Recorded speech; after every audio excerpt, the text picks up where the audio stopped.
de M. Béjaji sur la prévention de la délinquance. J'ai lu effectivement les rapports du CODAS qui effectivement les animateurs de prévention effectuent un travail vraiment remarquable sur le terrain.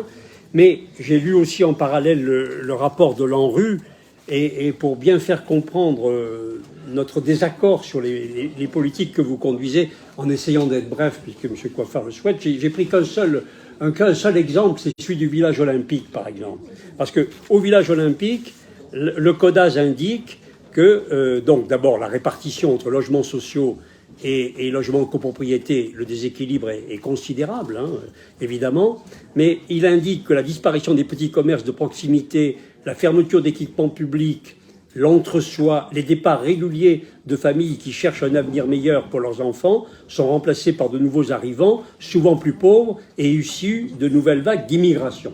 C'est ça qu'on appelle la ghettoisation des quartiers.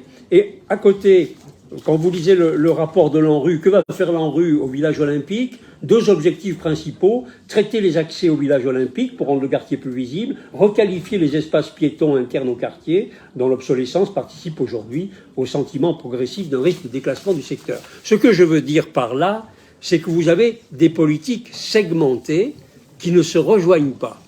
C'est-à-dire qu'effectivement, chaque fois qu'on prend une délibération, celle de la prévention, évidemment que c'est à peu près ce qu'il faut faire. Et puis quand on prend les autres délibérations, investissements, etc., type ANRU, elles ne correspondent pas aux politiques préventives qu'il faudrait engager pour éviter que la situation que dénoncent ceux qui doivent faire l'action dans le quartier ne se produise. C'est cela le problème. Donc il faudrait vraiment que ces politiques se coordonnent parce qu'elles sont inefficaces par leur segmentation. Et il faudrait que vous ayez des objectifs, une globalité qui vous permette d'y répondre et d'améliorer réellement la situation des quartiers. Et donc, quand je lis les rapports du CODAS sur Abbaye-Jouot, sur Tesser, sur etc., je n'y viens pas pour pas, évidemment, alourdir le débat, mais je voudrais souligner cette problématique que vous conduisez des politiques qui aboutissent aux situations que nous tentons et que les organismes concernés tentent de corriger. Voilà ce que je voulais dire. À cela s'ajoute effectivement la question d'actualité qui concerne le plateau.